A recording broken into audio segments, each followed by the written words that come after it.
Continued violence in the Middle East is bringing a renewed call for U.S. leaders to stop the supply of money to the Palestinian Authority. With last month's announcement of a unity government between Hamas and the Palestinian Authority, some in Washington have suggested financial support to the tune of about $400 million a year means U.S. taxpayers are indirectly funding terrorism.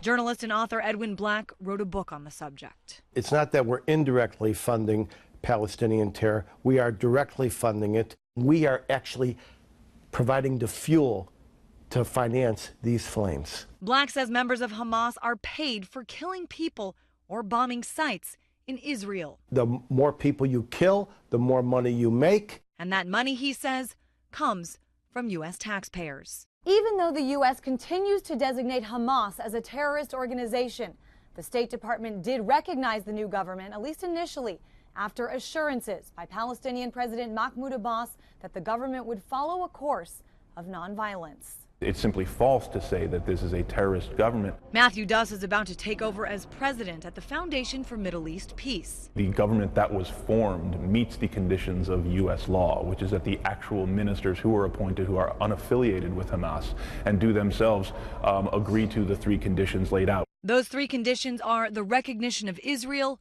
no support for terrorism, and honoring past commitments. But Edwin Black suggests those agreements have already been violated, and that there's a direct connection between the funding and the fighting. Unless we stop the money now, there will be continued violence because this is being done for money.